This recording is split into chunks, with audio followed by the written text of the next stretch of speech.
All right, great. Let's get started. Good morning, everyone. Good morning. Morning. Absence- Good morning. Morning. In the absence of Mr. Weiss's presence here, you can see him on video. I will serve as chair of the meetings of HFA, AHC, and SONYMA. Mr. Davison, who was appointed recently to the governance committees, is in DC all day for a housing finance conference and apologizes he can't be here for the committee today. So we'll turn it over to Jason to get us started. Yes, good morning. I note that Elaine McCann is attending the governance committee meetings via video conference from the New York State Division of Budget Conference Center at the Capitol Building, room 131 in Albany. I also see that Commissioner Tom Maddox is also present.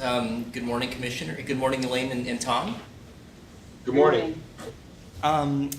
We have Marge Rogatz attending via video conference from the office of Expedia at 325 Duffy Avenue in Hicksville, New York. Good morning, Marge. Morning. And we have Chairman Steve Weiss attending via our Buffalo office at 535 Washington Street, Suite 105 in Buffalo. And I believe that Andy's... Good morning, Steve. Is Andy there with you as well? Yes, I am. Yep. Yes, good morning. Okay, I will now ask for motions and seconds to call to order the June 10, 2014 Governance Committee meetings of the New York State Housing Finance Agency, the New York State Affordable Housing Corporation, and the State of New York Mortgage Agency. May I have motions for HFA and AHC and seconds? So moved. Second. Motion for SONYMA and a second? Motion. Second. As items are presented to each committee throughout today's meetings, these motions and seconds, as you know, will be used unless specific items call for a different vote or unless any committee member wishes to record his or her vote differently. I note that Stephen Weiss is the Governance Committee Chairman for the New York State Housing Finance Agency and the New York State Affordable Housing Corporation. As he is participating from our Buffalo office, Commissioner Towns will chair the committee meetings for HFA and AHC. And Don Leibowitz was the SONYMA Governance Committee Chair. Currently, the committee chair position is open pending the naming of a replacement for Mr. Leibowitz. For purposes of convenience and to make sure the meetings of the respective agencies go smoothly, items shared by one or more of our agencies will be presented by Commissioner Towns. Great. Thank you very much, Jason. And of the shared items, the item one is the minutes. So members will be asked to Can you get a approve motion the from minutes us? of HFA Governance Committee held on April 8th, AHC Governance Committee held on April 8th, and the SONYMA Governance Committee Directors meeting held on April 8th. We have a motion to receive the minutes? No need for a motion. No need for a motion, okay. The next three items on the agenda are consent items. There will be no discussion on these three items unless committee members so desire. Item 2, resolution reviewing and approving various contracts monitored by the accounting department relating to payroll processing services, independent auditor services, JSB 45 consultant services, and administration services for the agency's qualified transportation expense benefit plan. Jason. This again, it's a review item relating to these are basically payroll processing and accounting related contracts. So we go to item 3. We'll go to a motion on this, unless there's any other questions or comments. Okay. Now before HFA, AHC, and SONYMA is a resolution authorizing approval of contracts for administrative services of the Qualified Transportation Expense Benefit Plan and payroll processing services. Assuming the first and second previously entered for all three committees, all in favor, please signify by saying aye.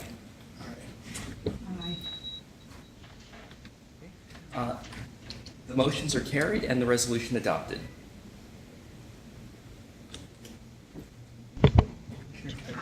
Yes. Item 3 is a resolution approving expenditures with temporary staffing by Suzanne Limited. And this is just the continuation of a temporary staffing contract that we have in place for HFA and SONYMA for temporary personnel. Motion. Yes.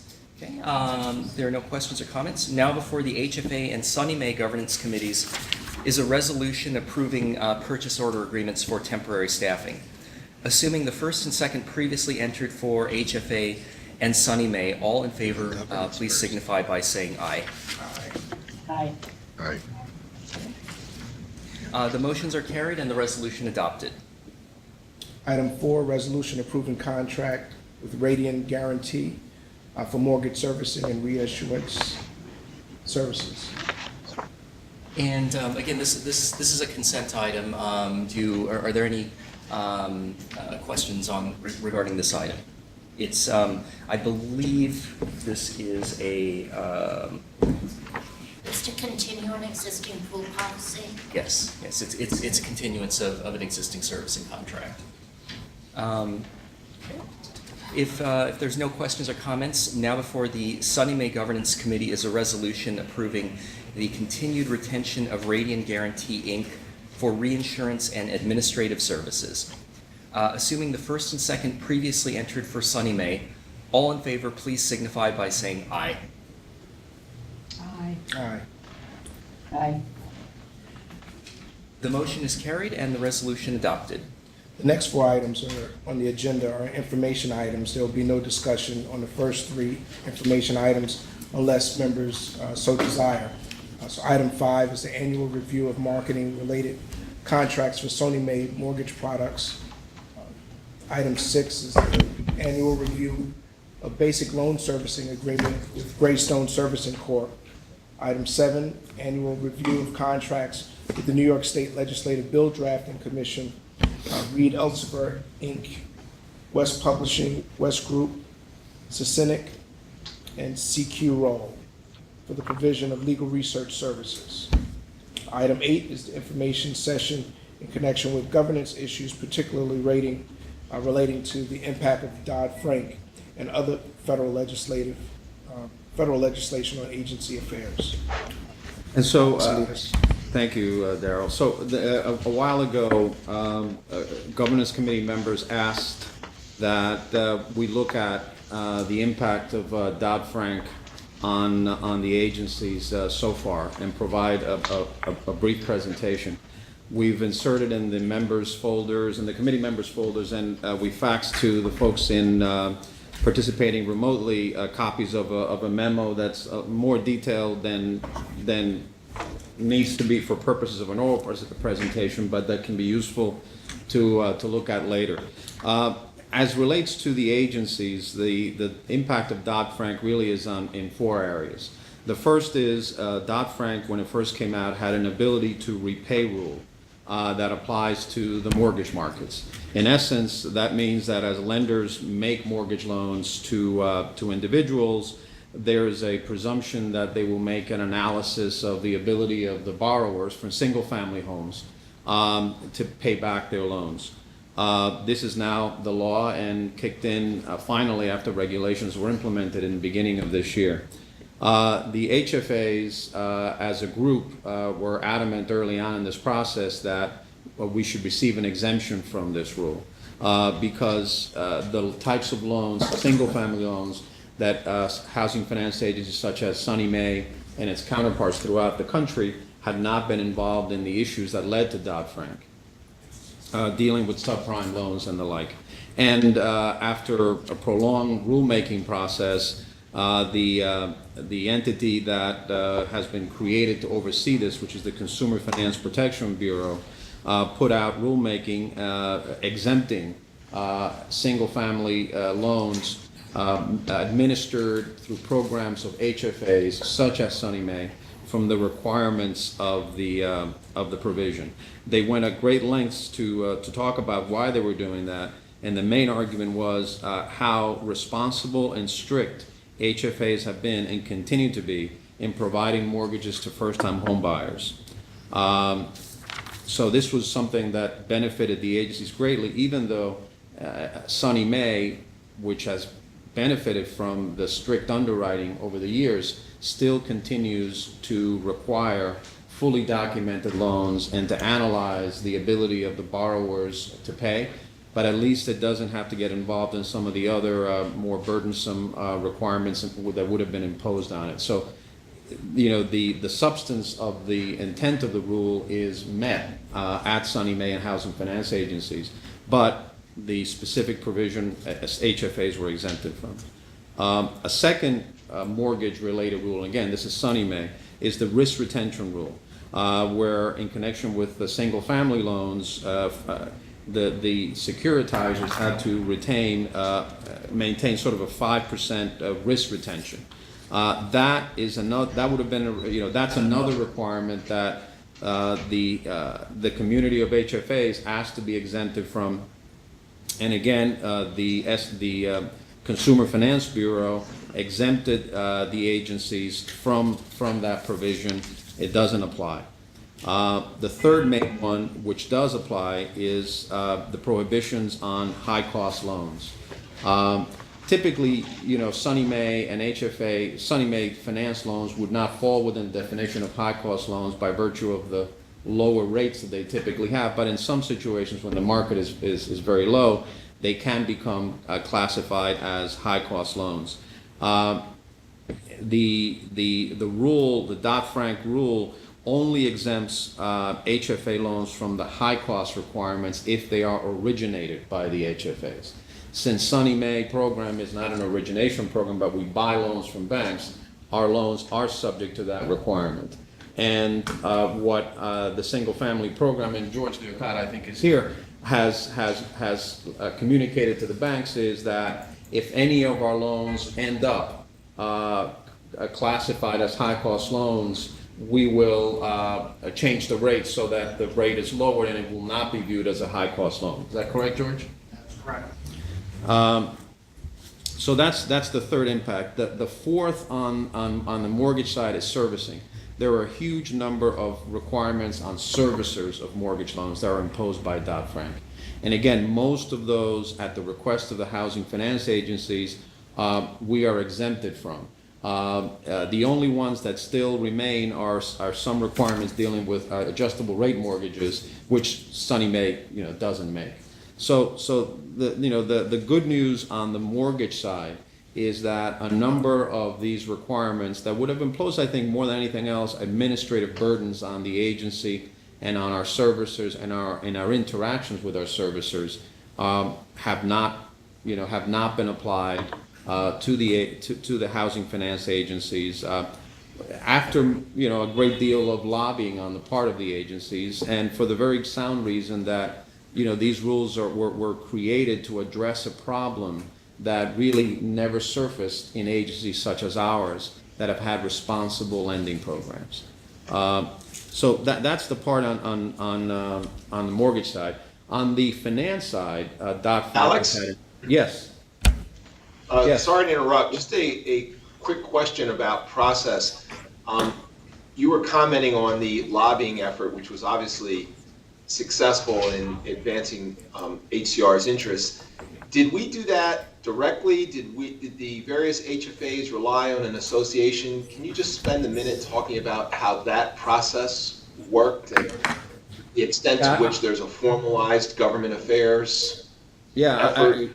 Sure. I think there's the agency that represents the interest of the housing finance agencies in the country, both multifamily and single family, is NCSHA, the National Council of State Housing Finance Agencies. Darryl is a member, and the agencies participate, and it's a very active organization. And they took they were, I think, the lead agency in lobbying the federal government, both during the during the rulemaking process. They submitted a number of papers and letters and comments laying out the reasons why we should be exempted. We participated in this process. When I was about to jump to the second part of the requirements, the one on municipal advisor rules. When the municipal advisor rules first came in, like in 2011, the agency individually submitted a comment on the rule that would have made the board members, would have included board members as municipal advisors. And so this was something that really just was not intended. And the agencies drafted a 10-page letter that we submitted to the SEC laying out the reasons why that was the wrong approach. A number of other agencies did that. NCSHA also did it. And as you will see when we get to the municipal advisor part of it, board members were specifically exempted. So Tom, I would say NCSHA is the main arm. Right. Also in conjunction with the governor's state capital affairs team as well. Okay. Thank you. All right. Municipal advisors, when the municipal advisor rule is one that has gotten a lot of, it's supposed to have been implemented early this year, but it has been postponed until July because of a number of complications that arose. And what that really means is that in order for a municipal advisor to provide advice to us with respect to a municipal product, we need to be, first of all, they need to be registered. They are considered, it's the first time where they're specifically considered to have a fiduciary duty to the entities that they're advising, those that are now licensed and registered as such. They define a municipal advisor as a party that is not the municipal agency or an employee that provides advice to us or on behalf of us with respect to municipal financial products. There are a number of exemptions to that, including the investment bankers. And I think the main issue that has arisen is this issue about under what situations investment banks that deal with us are permitted to advise us in conversations or in writing in situations where the advice is individually tailored. As folks probably know, investment banks routinely, contact agencies with proposals for bond issuances or for other ideas. And what this rule would, which again kicks in July, would do is if those communications are to exist and the investment bank has not been formally engaged in that transaction, they have not been assigned the deal, they can only have those conversations and provide that advice if the municipal entity, in our case HFA SONYMA, is advised on that issue on the other side by an advisor, a formally announced advisor that would be essentially reviewing the proposal and making sure that the issuer understands what's going on. Obviously, this rule really was intended to address abuses and situations that don't exist in our agencies. Our agencies have a sophisticated debt issuance staff. So, when communications go on with investment banks, the folks here are able to understand what's going on. But since the assumption was that you had issuers that did not have that kind of representation, the idea was if you're going to enter into conversations and provide advice and make recommendations and you haven't been formally appointed to that transaction, you need to receive a representation from the entity that they are represented. And that will, again, kick in July. And what's been happening over the last few months is the SEC has put out advice to sort of tell people how this is really going to work. And I think, Marion and the legal staff are finalizing the approach we're going to take in terms of, how we're going to notify the market. These are the advisors that will represent us so that the communications can go on in the future. So that's really the main thing on the municipal advisor side, which has stirred a lot of comment, and like I said, it really will kick in later this year. The final part of this on the financing side is the issues with derivatives. And what ended up happening, obviously the agencies have a number of swap of swap contracts with entities. And what the rules require is that if there's any new swaps going on or any changes to existing swaps, the counterparty to the swap has to enter into a protocol amendment with the user of the swap, the state agency, essentially clarifying that it is acting in its own interest and that the other side, again, should have an advisor to represent it. And we are now required to have a QIR, a qualified investment advisor representative to review the proposal on the swap. And we then need to make sure that that entity is telling us that they're acting for our interest and that they have procedures in place to allow them to make those assessments. And so I think this has been in place for a while. And late last year, we came to the board with amendments to our swap guidelines to incorporate the requirement that in any one of these amendments, in any one of the new swaps, we would have to be represented by the QIR, and we identified the QIR.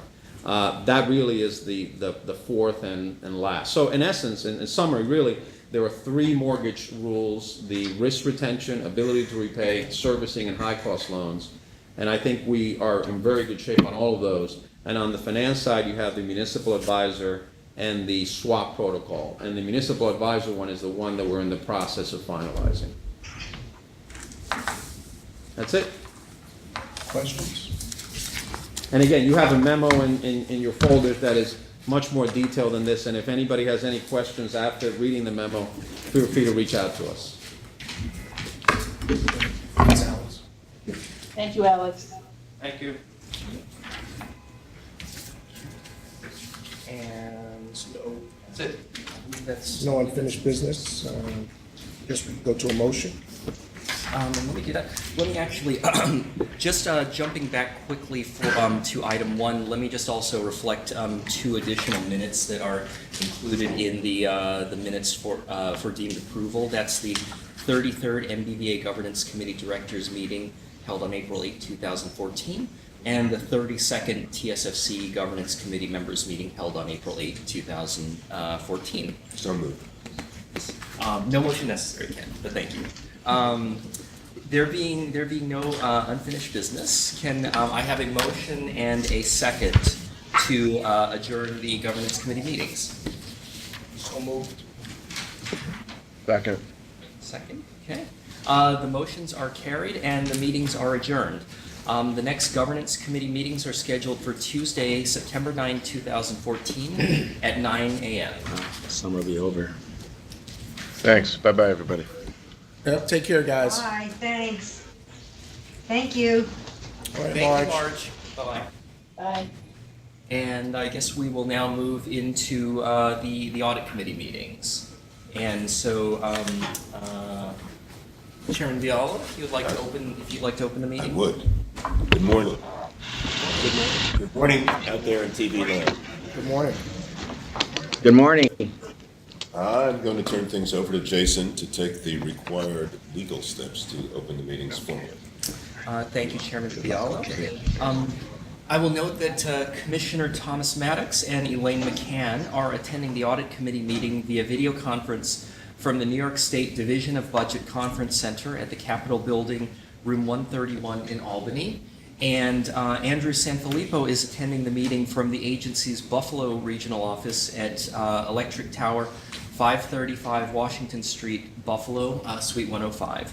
I will now ask for motions and seconds to call to order the June 10, 2014 Audit Committee meetings of the New York State Housing Finance Agency, the New York State Affordable Housing Corporation, State of New York Mortgage Agency, the State of New York Municipal Bond Bank Agency, and the Tobacco Settlement Financing Corporation.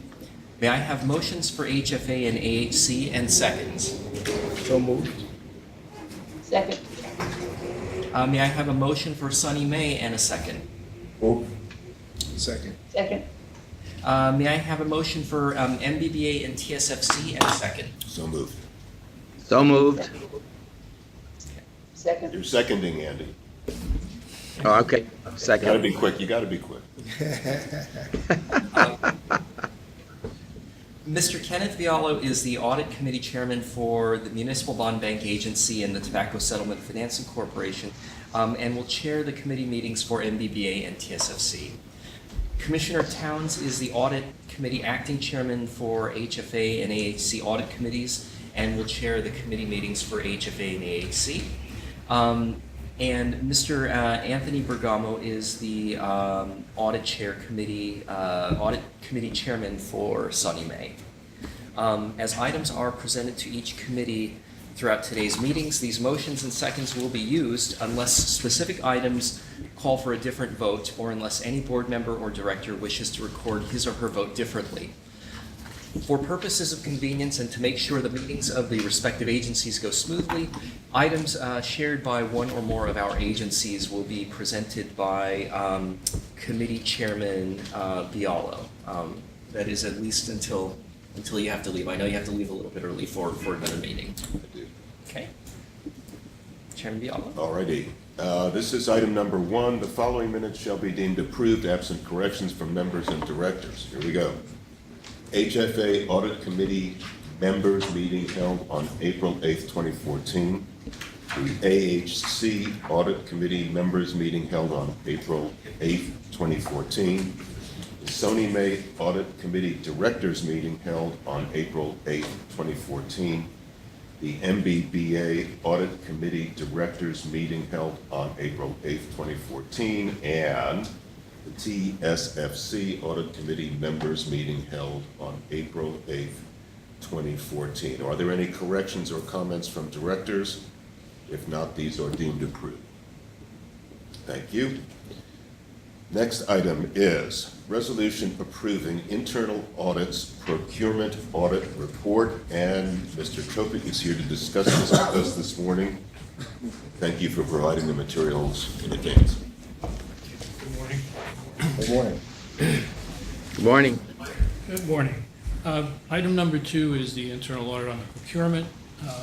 Here we reviewed the accounting records and the systems of internal control for the procurement function as of 10/31/13. For the purpose of this audit, we reviewed the purchasing systems and personal services contract.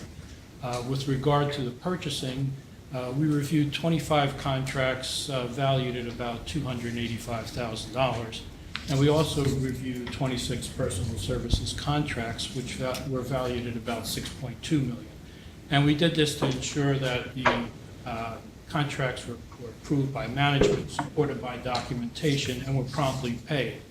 Now, in accordance with the agency's procurement guidelines, any purchase or service from $1 to $1,000 just requires a comparative bid process where the staff picks the best price. For $1,000 or $15,000, it's 3 written bids. Over $50,000, there's an RFP process. Also, with regards to contracts of $25,000 or more, we have to meet the EEO requirements. And any contracts of $100,000 or more or a year in duration has to be approved by the board. Now, the purchasing process culminates when the item is delivered to the agency and it's verified to the purchase order, the invoice, and it's paid by the accounts payable department. With regard to personal contracts, there's various types. There's competitive bid, RFP, panel, state contracts, etc. These contracts must all be approved by the president or his designee in accordance with the bylaws of the agency. The most recent change to the procurement guidelines was in February of 2011, which the agency has to meet the MWBE goals of 20%. For purpose of the agency, we decided to designate 10% for the MBE and 10% for WBE. And as of our audit, we had exceeded those particular goals. On a quarterly basis, staff prepares an activity report, procurement report that comes to the board, and on the annual basis, the board has to approve it. The result of our audit was that we were able to satisfactorily achieve our audit objectives. There were 3 items listed in the report which management had responded to, and we're going to ask you to accept the report and management's response. I have a question. Yes. Steve, is that sample of $285,000 of 25 purchase orders considered a significant audit sample? It's representative. As opposed to how much we talking about unbudgeted for, goods and service contracts? To be honest with you, I don't know what was budgeted for goods and services. I'm just trying to get some sort of a perspective as to 285,000 versus how much do we spend, annually. It doesn't appear to me like that's a sufficient audit sample that would be representative of whether or not we would, everything was done appropriately. That's just an observation. Sure. No, the dollar amount is not significant in total, but in view of the operating procedures, it covers all the details that are required in order to meet that, either in the guidelines or in the bylaws. So the dollars may not be significant overall in terms of the total population, but it's representative of how the policies and procedures are being handled from an operating point of view. How many purchase orders do we, on an annual basis, how many purchase orders do we approve? I don't have that number, to be honest with you. There are Okay. a lot, because it could I be. mean, I have no problem. I just didn't know if 25 was considered a sufficient audit sample in the overall operation. Well, Steve, Yes, it's Tom. yes. Perhaps what Andy is addressing is something that we discuss within the tax department. And that's when we're doing these types of reviews, we do periodically draw samples from the different tiers of contracts. As you walk the group through, for example, the 1 to 1,000, right, the 1,000 to 50, et cetera. And then we look at specific contracts within each of those tiers in addition to drawing an audit sample. And I think that's what Andy is getting at, right, is to try to get some insider comfort in the different tranches of procurements by dollar value. That's Well, something we- perhaps Yeah, that we could consider going forward. Okay. I mean, if you do, let's just say you do, 10,000 purchase orders a year, and believe me, I'm only inventing that number. I'm just saying, is 25 enough to provide what we think would be a sufficient, to draw a sufficient conclusion that we're complying with the procedures? Well, from the point of view that we are stratifying two different areas, technically, even if you did a statistical sampling, 75 would be the max. And what we did was we drew 25, and we didn't have any issues with it, so we didn't feel we needed to expand the sample. Had we found errors, then we would have expanded the sample even further. Okay, fair enough. I'm comfortable with that, Steve. Okay. I do have another sort of reaction to the memorandum that appears as the response. Okay. Just the items 1, 2, and 3 didn't seem to me to be completely square with your report. And so I spoke to Jason yesterday, and I think there's agreement that the words "continue to" that appear on the first line of item 1 and item 2 really are not quite right. So I'm reading this memorandum as though those words were taken out. So the first, number 1 would read, "Facilities management agrees with the findings and will update the purchasing procedures manual," as opposed to saying, "and will continue to update," because it's not a continue. Understood. Okay, and that applies to item 1 and item 2. In item 3, I guess it seemed a little less than enthusiastic to say that facilities management, as it does say, understands the concern about internal controls. This is not, from my point of view at least, as an outsider to the organization, as an outsider to state government, it's not a concern. It's important. Yes, it must. It's not somewhere down on item 20 or 40 or 80 on the gee whiz list. It's important that the procedures be followed to assure that the agencies are functioning in a way in which the board intends them to function, and the board is only a reflection of what the state law says. Right? And we're kind of the proxies. We sit here and we listen. Everybody hopes that everything goes well.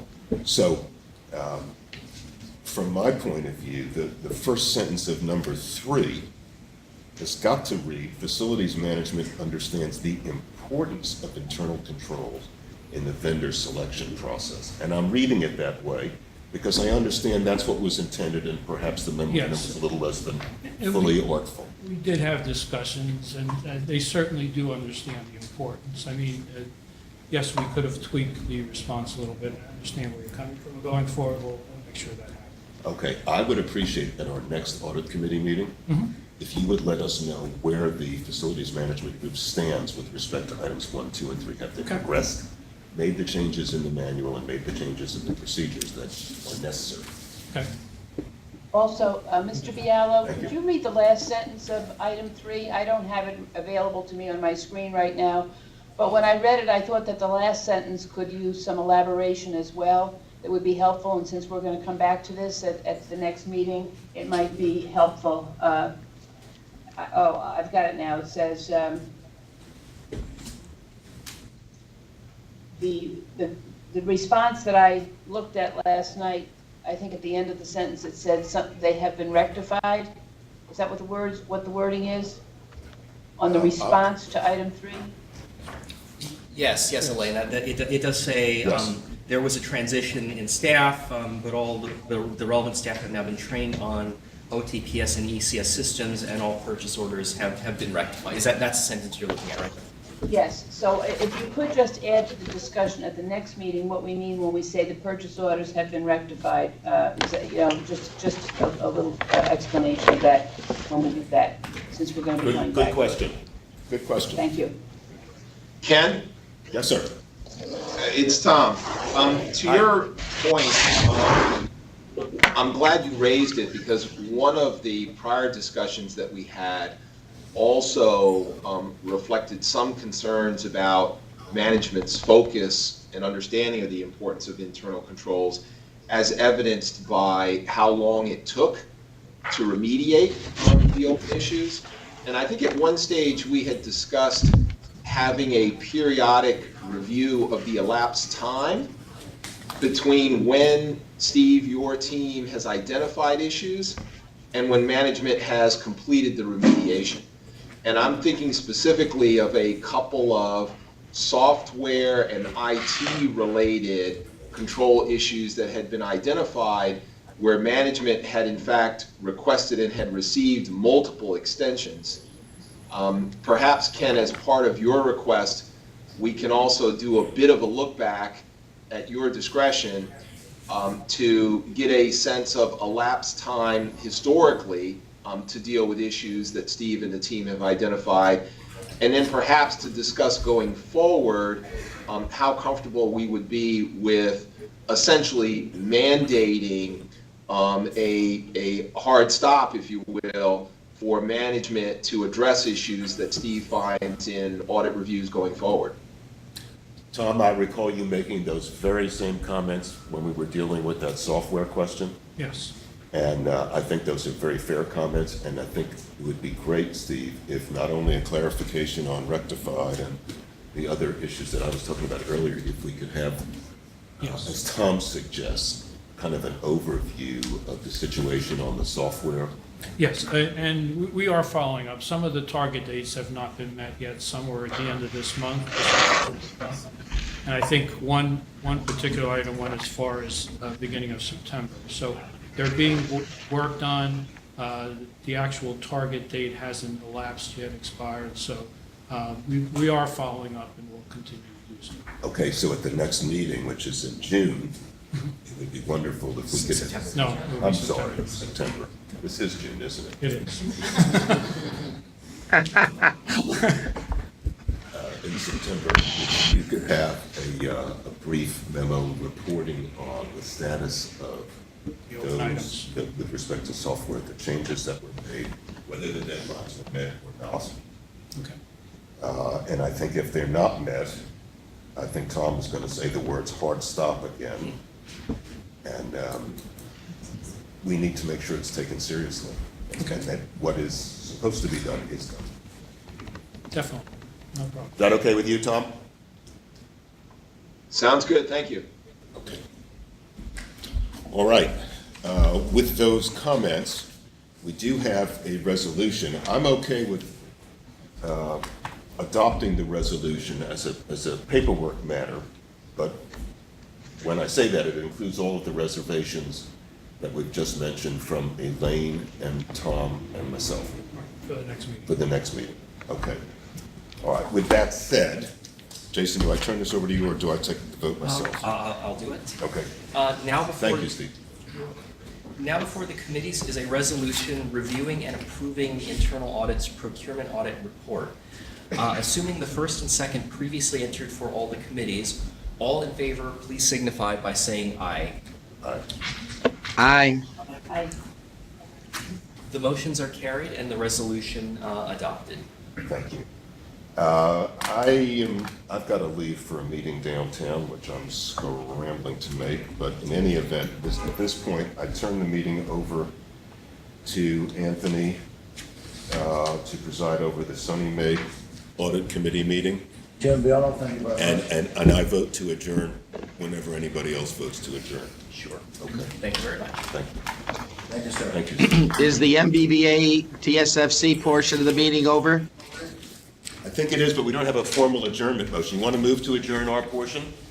Can we do that? So moved. Second. We can, yes, okay. Okay, So the great. MBBA and TSFC audit committees are. Okay, bye, everybody. Have a good summer. Bye-bye. You too. Too, Andy. Take care. Talk to you, Andy. Bye, everyone. Bye-bye. See you next month. Oh, and just, a reminder, we'll mention this on Thursday as well, but we are planning our off-site board educational training session for July 10th. It will be the same day as the July board meeting, immediately following the meeting. So we hope all of you can make it. You'll send an update memo. Yes, and updated information and a calendar appointment will be sent out to everybody. Thank you. Take care. Thanks. Have a good summer. You too.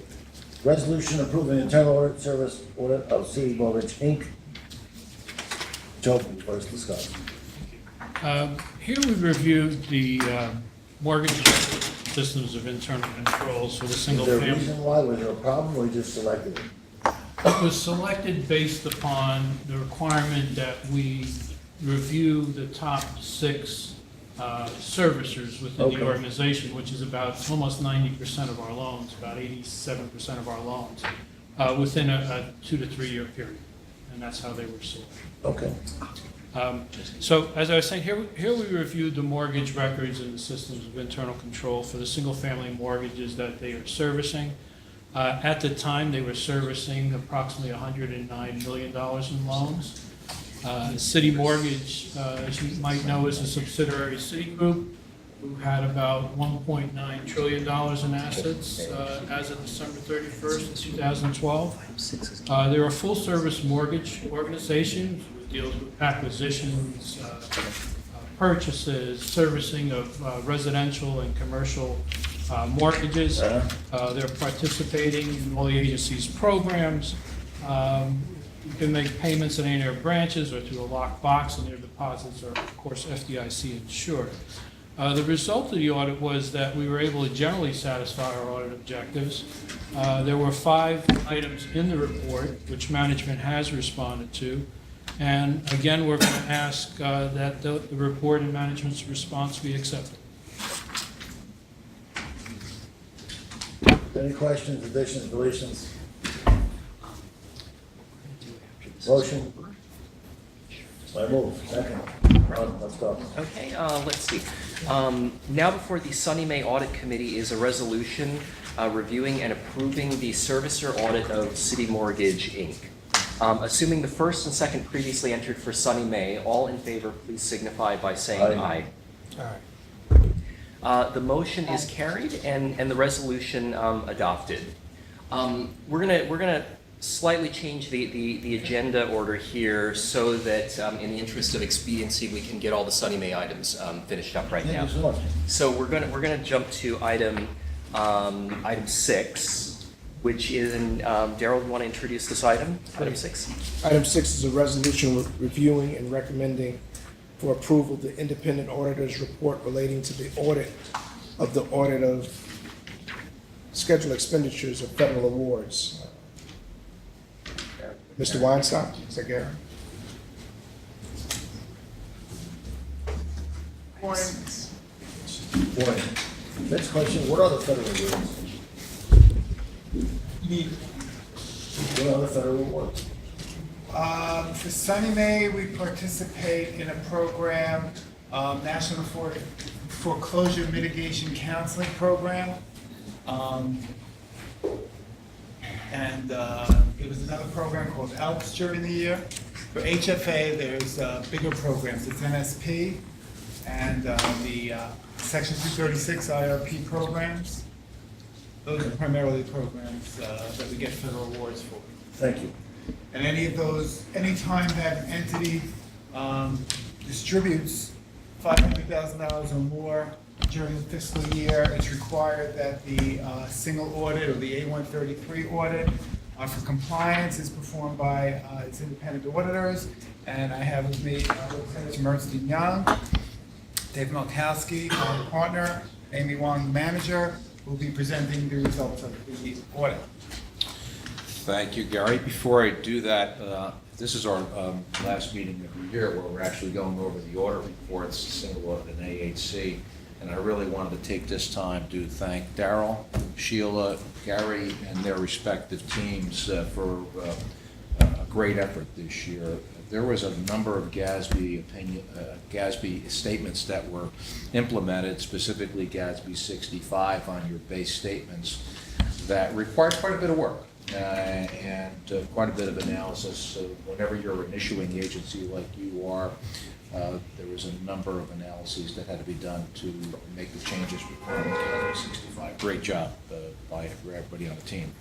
I want to turn the A133 discussion over to Amy. This audit, effectively all the field work was completed well over a month ago. We are here today basically to sync up the opinion dates with your meetings. Okay, so if everybody can turn to page 66 of the SONYMA single audit report, this is where we have the summary of our audit results. And as Gary had mentioned, any agency that expends more than $500,000 of federal funds per year is required to get an A133 audit in accordance with OMB requirements.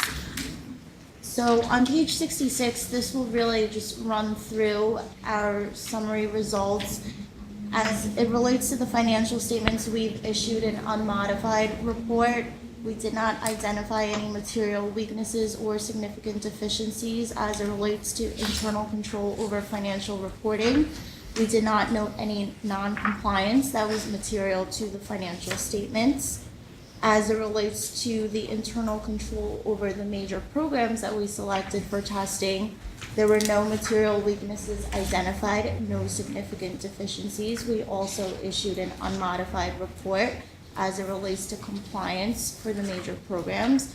We did not identify any audit findings that were required to be addressed to the audit committee. And as Gary had mentioned, the National Foreclosure Mitigation Counseling Program is the biggest one in SONYMA, and that was the one that we had selected for our major program testing. And SONYMA had qualified as a low-risk auditee for this year's audit. So if anybody has any questions, I'll be happy to address. Have all the good points. Thank you. Thank you. Pleasure.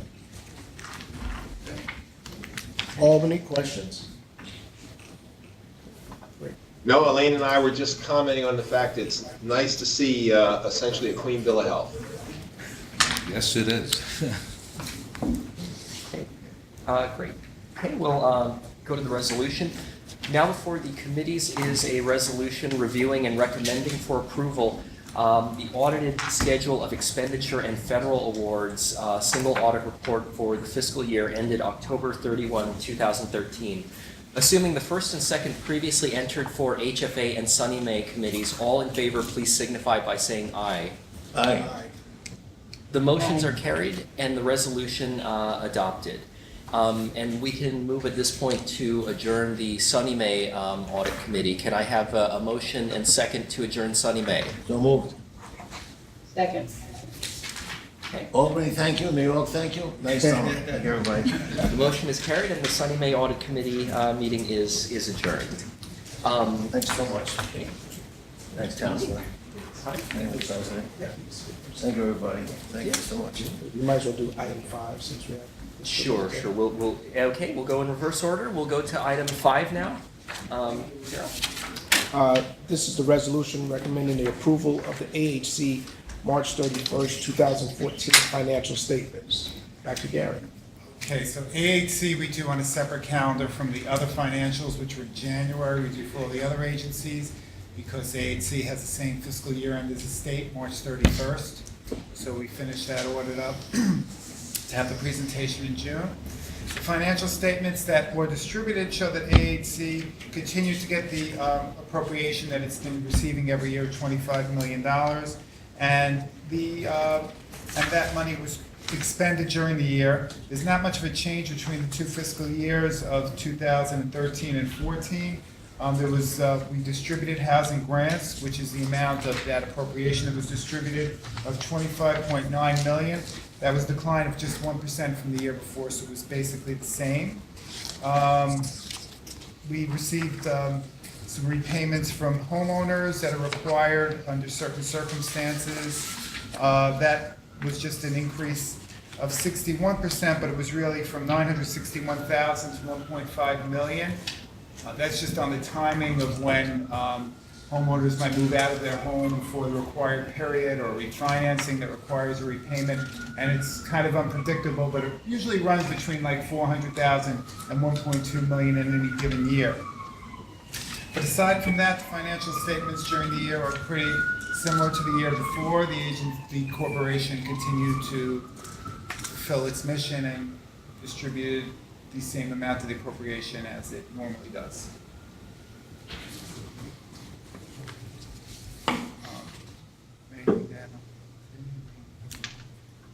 Great. Questions, comments? I have a question. There's a reference in the materials to the grant awards not being made available for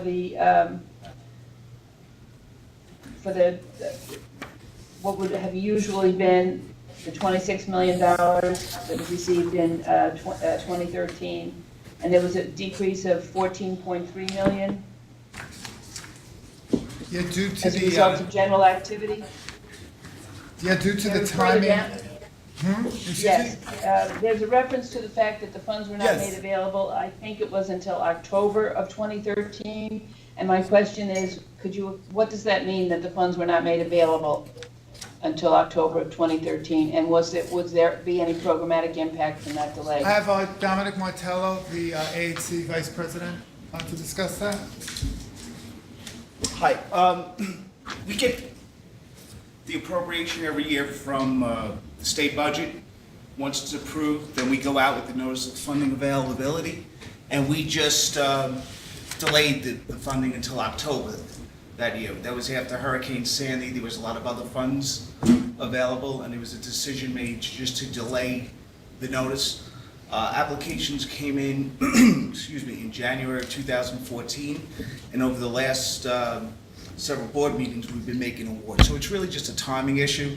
If you combine what we did in May and what we're taking to the board on Thursday, it's almost $15 million in awards.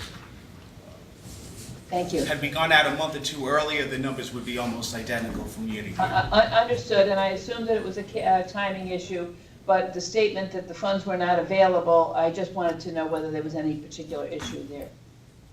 We didn't make the funds available, in other words, to the general public, even though it was in the budget. Intentional. That's Correct, yep, correct. Thank you very much. questions? Jason? All right. Now before the AHC Audit Committee is a resolution reviewing and recommending approval of the audited financial statements for fiscal year 2013 to 14. Assuming the first and second previously entered for the AHC Audit Committee, all in favor, please signify by saying aye. Aye. Aye. The motion is carried and the resolution adopted. Thank you. Thank you very much. Thanks again, Jason. Great. You want to do the HFA 33 now? Well, Is that item 4? Item 4 is going to be, that's... it's part of the,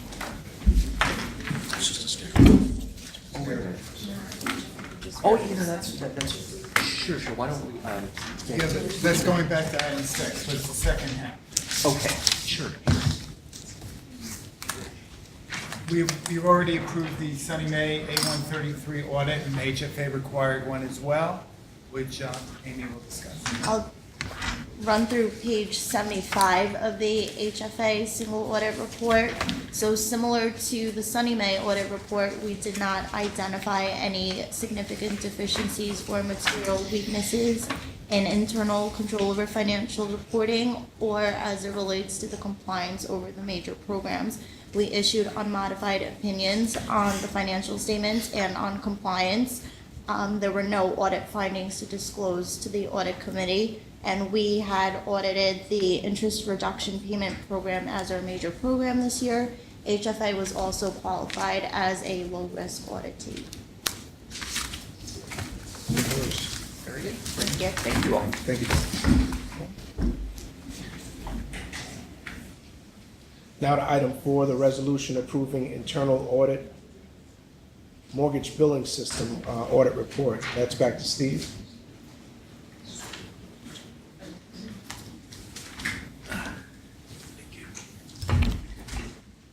Yes, item number 4 is our audit on the mortgage billing system. And here again, we looked at the accounting controls and the internal controls as of January 31st of this year, 2014.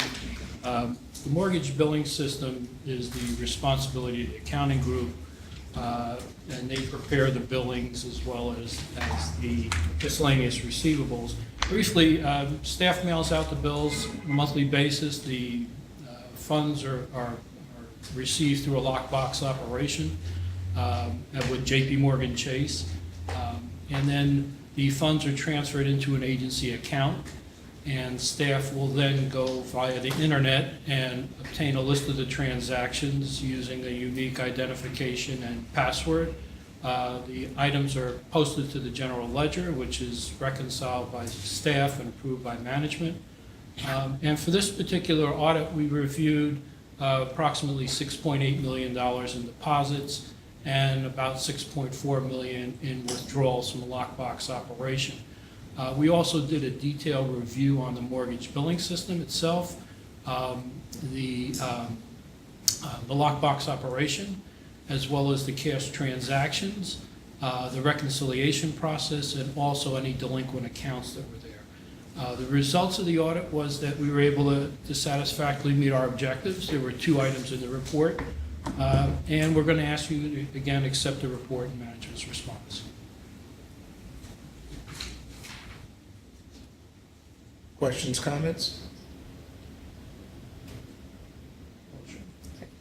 All right, now before the HFA Audit Committee is a resolution reviewing and approving internal audit's mortgage billing system audit.